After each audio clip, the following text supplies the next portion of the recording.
Bonjour à tous, ravie de vous retrouver sur 8 Mont Blanc. Il est 18h, c'est l'heure d'un nouveau numéro d'Accès Direct, votre magazine d'information et de rencontres en Savoie-Mont-Blanc. Voici tout de suite ce qui nous attend ce lundi soir. Il a pris ses fonctions en mai 2019. Le directeur du centre hospitalier Métropole Savoie sera sur ce plateau. Nous reviendrons avec lui sur sa première année bien chargée. Et puis une large partie de cette émission sera consacrée au sport, le sport dans tous ses états. D'abord dans une eau glacée avec un championnat de France qui a lieu ce week-end à Samoin. Nous en parlerons avec nos invités. Et puis du sport encore avec cette fois une discipline peu connue, le kettlebell. Un championnat d'Europe aura lieu ce printemps à Gaillard. L'association qui co-organise l'événement sera avec nous. Mais avant, j'accueille Sébastien pour les titres du JT. Salut Victoria.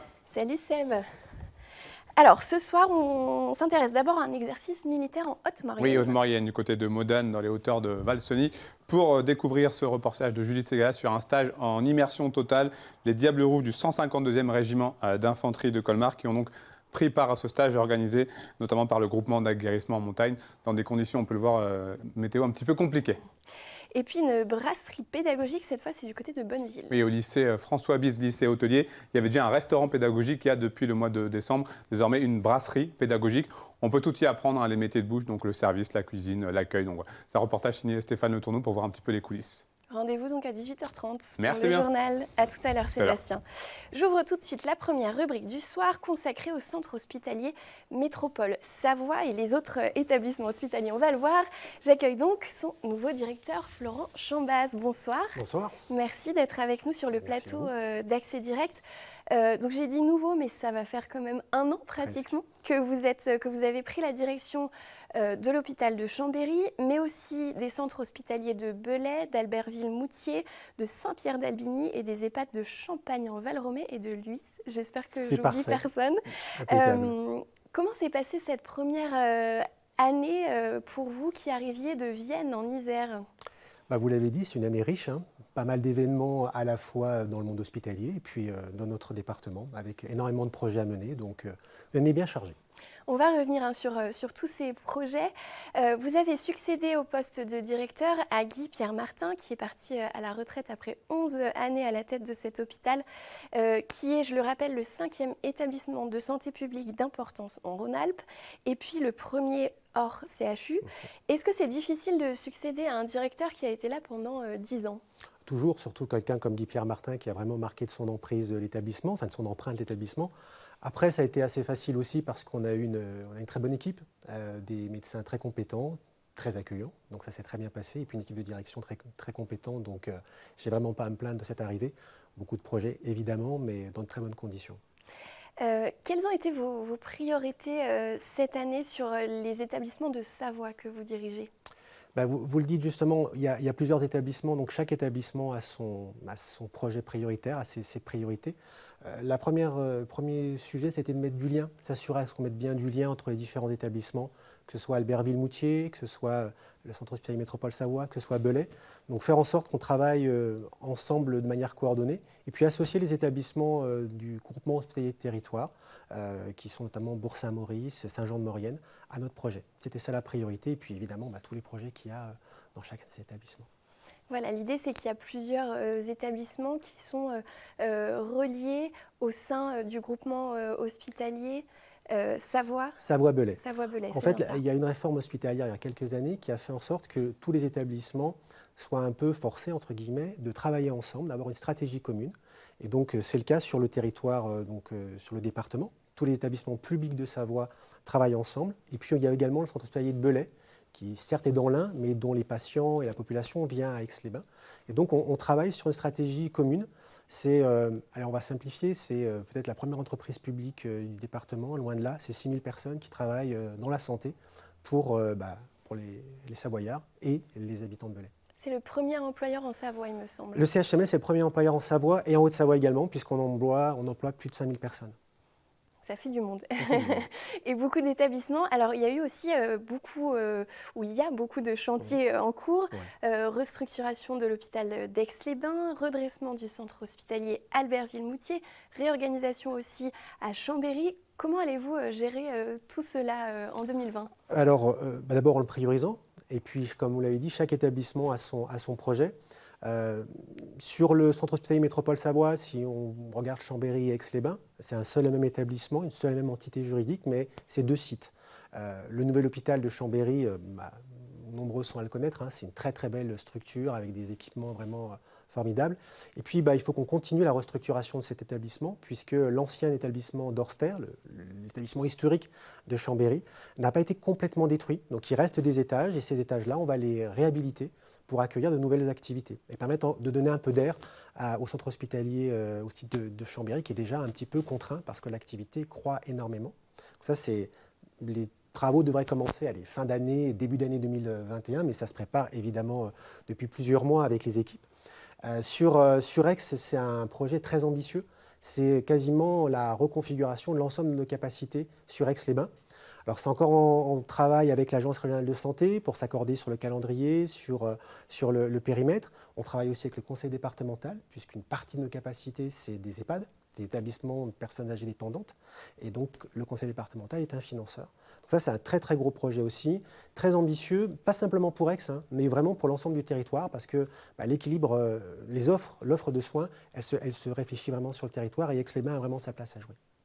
Vous parlez d'offres de soins. Il me semble qu'il y a aussi du nouveau, notamment pour l'accueil des grands prématurés. Ça, c'est suite à un réaménagement également ? Exactement, ça c'est sur le site de Chambéry. Il faut savoir que les maternités et les structures qui accueillent les nouveau-nés sont classées en catégories. Et on est à Chambéry, le seul établissement sur la Savoie et la Haute-Savoie à avoir une maternité de niveau 3, donc à accueillir les plus grandes pathologies et à avoir une réanimation néonatale qui permet d'accueillir vraiment tous les nouveau-nés qui sont dans des situations parfois de détresse assez importantes. Et on a investi avec les équipes sur un nouveau lieu qui permet de mieux associer les familles à la prise en charge des patients. On a beaucoup travaillé avec les équipes sur le bruit, la lumière, tous les éléments qui peuvent paraître sans lien en soi, mais qui sont en fait très très liés à la manière dont le nouveau-né va recevoir son environnement.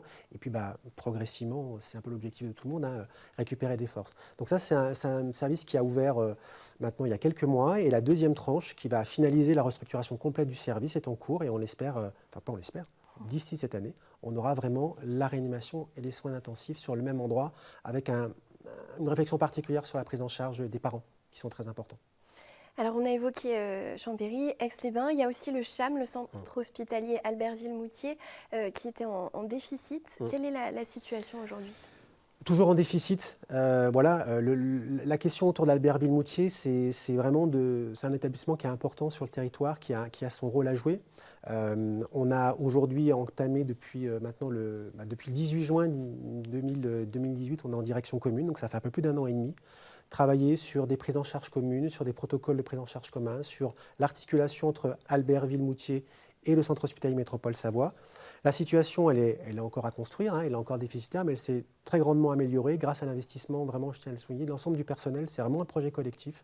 Et vraiment, Albertville et Moutier ont leur rôle, leur importance à jouer sur le territoire. Ça, c'est vraiment notre mission aussi. Notre vigilance à avoir, c'est de maintenir une offre de proximité adaptée. Et Albertville-Moutier est totalement dans ce cadre-là.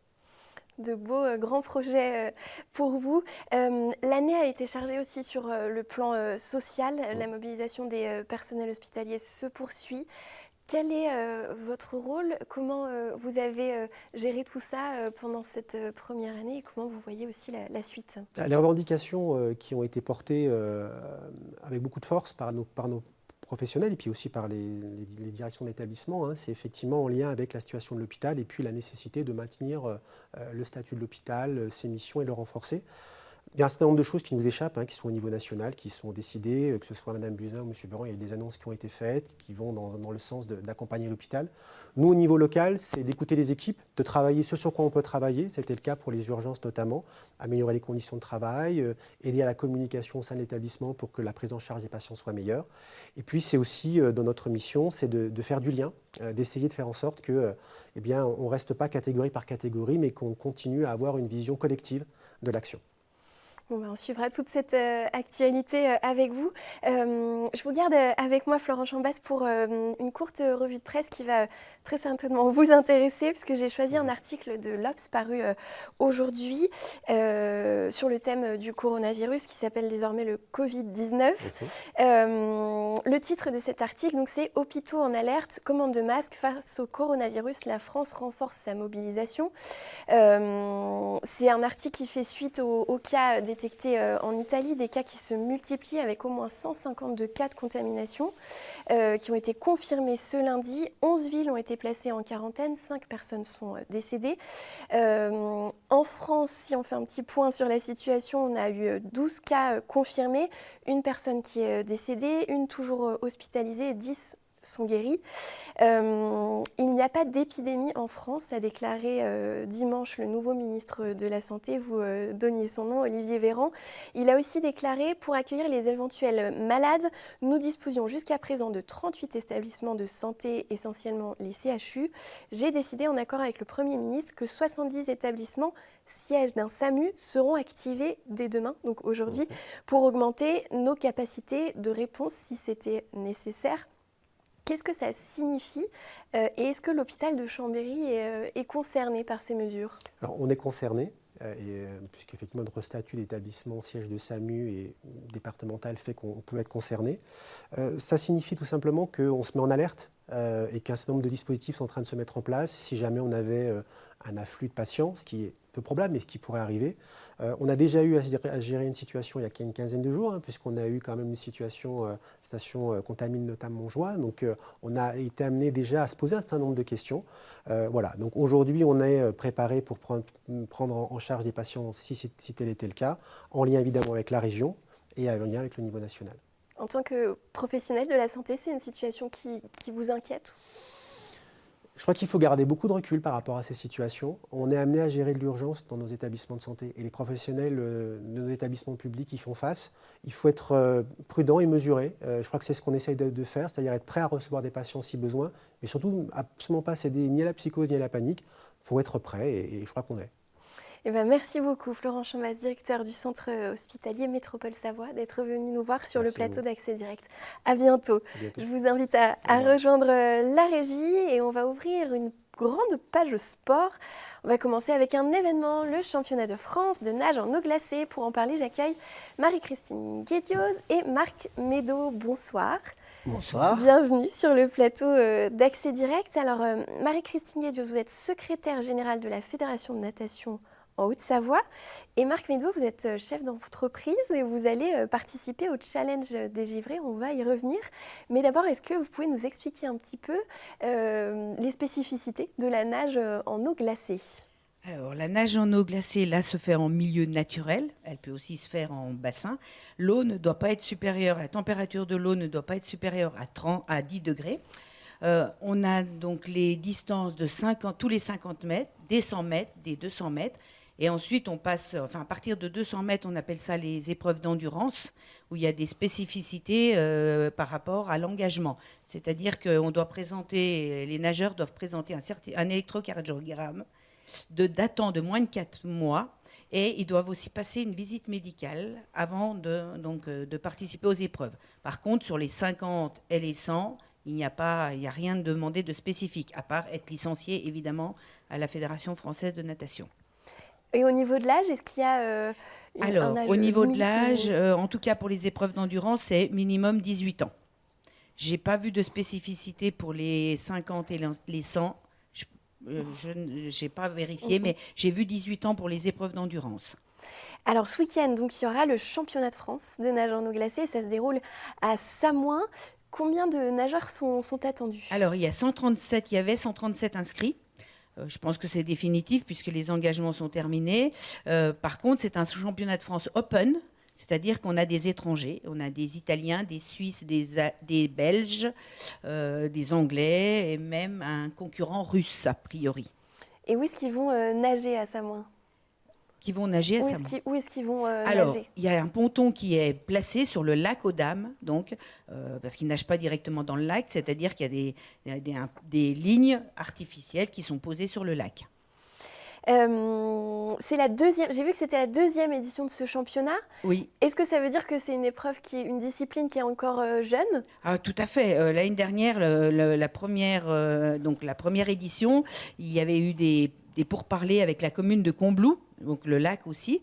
Et en fait, ça s'est pas fait. Et la Fédération française de natation s'est rabattue sur le bassin de Vichy, qui est un bassin extérieur. Alors, Marc Médot, vous gérez la société La Tuile Udry. Vous êtes dans le décolletage du côté de Cluses. Et vous allez participer à l'événement puisqu'il y a un challenge des givrés. Alors, si vous pouvez nous expliquer un petit peu le but. Tout à fait. Donc, vendredi soir, notre PME va participer à ce challenge inter-entreprise. Donc, c'est un relais 4 fois 25 mètres, donc en eau givrée. Donc, on a constitué une petite équipe de 4 avec des motivations diverses et multiples. Notamment, c'est un événement local, c'est un événement également sportif et notre PME a à cœur de s'impliquer dans des événements sportifs. Notamment, nous faisons partie d'une organisation qui s'appelle Double Mix, qui favorise le lien entre les entreprises de la région et les sportifs en reconversion. Donc voilà, c'est une motivation supplémentaire pour participer à cet événement. Ça va être une grande première pour nous, étant donné que de toute manière, c'est la deuxième année que cette compétition existe, mais on est très heureux d'y participer et on donnera le meilleur une fois qu'on sera dans le lac pour finir au mieux la course. Est-ce que vous avez déjà nagé dans une eau glacée? Pas du tout, non, c'est vraiment, ça va être une grande première pour nous. Donc, visiblement, on va avoir un petit team building juste avant le challenge pour se préparer à ce type justement de conditions avec donc une méthode qui s'appelle la méthode Wim Hof qui a été apparemment établie par un Néerlandais. Et qui repose sur 3 piliers, la respiration, se mettre dans des conditions, on va dire, en mode glacial, et se préparer mentalement à ce type de conditions. Donc écoutez, ça sera une grande première et on a hâte d'y être pour voir ce que ça donne. Bon, moi, j'aurais pas hâte d'être dans une eau qui va être à combien de degrés? 5 ou 6 degrés. Ah oui. C'est une bonne expérience. Écoutez, je vous en parlerai juste après la course, on verra, on en reparlera. Mais... Oui, parce que d'ailleurs, on aura peut-être l'occasion de se croiser, puisque 8 Mont Blanc va couvrir l'événement en direct. On sera sur place dès le vendredi matin, et puis samedi, dimanche, tout au long de la journée. Donc, nos téléspectateurs pourront suivre ces épreuves sur nos réseaux sociaux et sur notre antenne. Est-ce qu'il va y avoir aussi des animations? Est-ce que le grand public pourra venir découvrir ces nageurs? Alors oui, parce qu'il y a une initiation qui est prévue pour le grand public le dimanche. Donc là, sur 25 mètres, avec, comme pour les entreprises, une préparation un peu par l'intervenante qui est là, qui les prépare avant pendant 20 minutes, et donc ils vont essayer de faire 25 mètres. Donc tout le monde peut venir. La Fédération française de natation leur prend une licence eau libre promotionnelle pour qu'ils soient couverts quand même. Voilà. On imagine qu'on ne peut pas se jeter comme ça dans un lac alors déjà, glacé. on n'a pas le droit de se jeter ni de plonger. On part dans l'eau. Voilà. Et puis l'équipement autorisé? Alors, maillot de bain classique, bonnet, un seul bonnet, pas de néoprène, lunettes, et on est autorisé à avoir des bouchons d'oreilles en plus. Donc pas de combinaison. Non, on y pas va de combinaison. Comme ça. Voilà. Donc on retrouve les épreuves à partir de vendredi, c'est bien ça? À partir de vendredi, oui. Le vendredi après-midi est consacré aux épreuves de 1000 mètres, donc endurance. Eh ben, merci beaucoup à tous les deux de nous avoir présenté cet événement. On rappelle que ça se passe du côté de Samoin. Merci Marie-Christine Guédieuse et Marc Médot. Merci On à vous vous. souhaite bon Merci. courage pour vous jeter à l'eau. Merci. Je vous invite à regagner la régie. On va passer tout de suite à un autre sport, un autre championnat. On va parler kettlebell avec Géraldine Poncet et Damien Decaune. Bonsoir et merci d'être avec nous sur le plateau. Vous êtes venus accompagner. On va en parler justement. À quoi sert cette balle? On appelle ça une balle? Une boule. Une kettlebell. C'est bien ça. Voilà. C'est une discipline qui reste peu connue. Est-ce que vous pouvez d'abord nous expliquer tout simplement en quoi consiste ce sport? Alors l'outil en lui-même existe depuis très très longtemps. Il vient de la Russie. C'était plutôt au niveau de 1800 qu'on le retrouvait, qui était à la base un outil qui servait de tare pour les marchés de gros. Donc l'unité universelle en Russie, c'est le 1 pound qui est le 16 kg. Après est venu un peu les jeux forains et puis après les jeux comme on connaît aujourd'hui, la compétition et le sport. Donc il a une longue histoire. Par contre, c'est vrai qu'en termes de discipline connue en France, c'est assez récent. Je pense que la plupart des gens le connaissent parce qu'ils doivent le voir dans les magasins de fitness en se demandant qu'est-ce qu'on peut bien pouvoir faire avec ça. Il est un petit peu plus connu au niveau de la communauté de CrossFit parce que c'est un outil également qui est intégré dans le CrossFit. Mais même les gens du CrossFit ne savent pas forcément que c'est une discipline et un sport à part entière. Alors, je n'ai pas présenté votre association. Vous faites tous les deux partie de Phoenix Kettlebell. Est-ce que vous pouvez nous présenter peut-être un petit peu la structure, combien d'adhérents, qu'est-ce que vous organisez, où est-ce qu'on peut vous retrouver? Alors, on fait partie d'une association qui est à peu près une quinzaine d'adhérents. On se retrouve tous les mercredis dans une salle de CrossFit qui est à La Horde à Viry. Et Géraldine, ici présente, nous présente l'entraînement du jour et on va, au fil des entraînements, performer sur une discipline bien particulière et augmenter soit le nombre de répétitions ou se focaliser sur la technique et soit la respiration, parce que c'est quand même un sport qui est assez prenant en termes d'endurance musculaire, endurance de force. Donc on va essayer de mixer tout ça pendant les entraînements pour arriver à soulever autant de poids possible pendant autant de minutes possible. Et Géraldine, vous êtes plusieurs fois championne du monde, c'est bien ça, Oui, de la c'est ça. discipline. Comment vous êtes arrivée à ce sport? Qu'est-ce qui vous a attiré dans ce sport? À la base, et puis c'est vrai que c'est un petit peu l'histoire de beaucoup de gens, on s'aperçoit qui sont dans les kettlebells. C'est souvent pour des raisons thérapeutiques, donc ça peut être assez surprenant.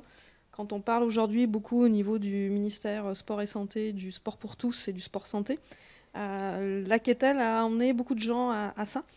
Pas forcément le désir de se retrouver en salle de sport, à pas trop savoir quoi faire. À se retrouver dans une immense salle où on est un peu perdu. J'ai eu la chance de rencontrer, il y a de ça en 2014, le pionnier du kettlebell en France, qui est Stéphane d'Auvergne, et qui m'a initié au kettle. Et puis de initier au kettle, on y prend goût et on glisse dans la compétition assez vite. Et vous, Damien, comment vous êtes arrivé à cette discipline?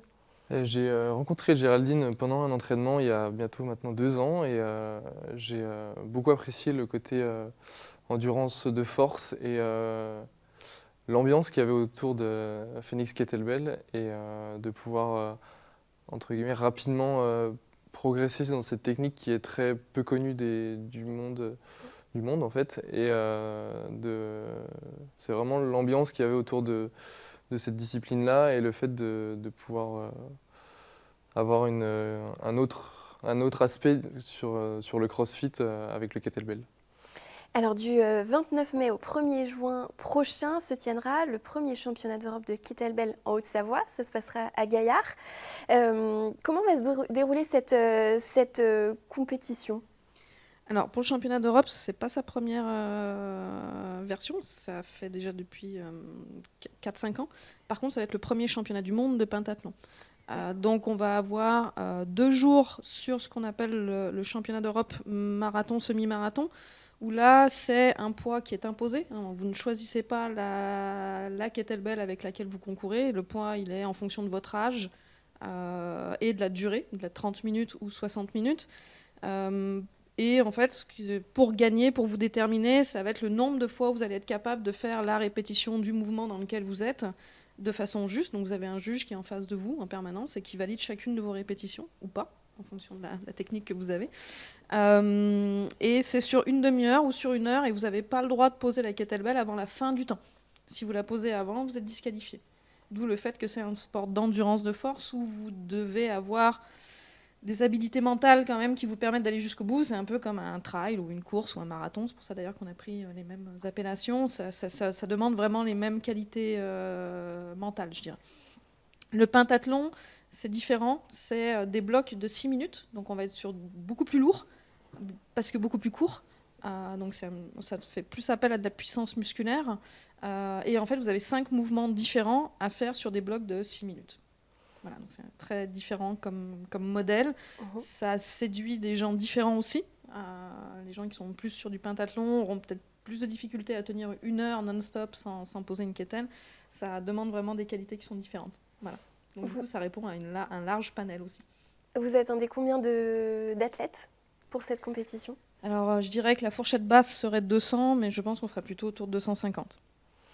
Eh bien, rendez-vous est pris en tout cas à Gaillard du 29 mai au 1er juin prochain. Merci de nous avoir présenté cette discipline. Je vous garde avec moi pour une dernière info sportive, puisque les championnats du monde de biathlon d'Antols en Terre-Selva, je vais y arriver, en Italie, se sont achevés hier avec les mass start. Donc, pour résumer un petit peu, chez les femmes, Julia Simon se classe 5e d'une course qui a été remportée par la Norvégienne Roisland. Anaïs Bescon termine 10e, Célia Aymonier 11e. Et puis, chez les hommes, Johannes Beu a remporté sa seule course en individuel de la quinzaine. Quentin Fillon-Maillet et Émilien Jacquelin complètent le podium. Martin Fourcade, lui, finit 7e. La France termine donc ses mondiaux avec 8 médailles, 3 en or, 2 en argent et 3 en bronze. Place désormais à une pause qui est bien méritée pour les biathlètes avant la fin de la Coupe du Monde. On rappelle que Martin Fourcade est actuellement leader du classement général. Merci beaucoup à vous. C'est déjà la fin de cette partie. On se retrouve juste après la pub pour le journal présenté par Sébastien Germain. À tout de suite. Ce sont nos premiers interlocuteurs dans nos villes, villages et stations.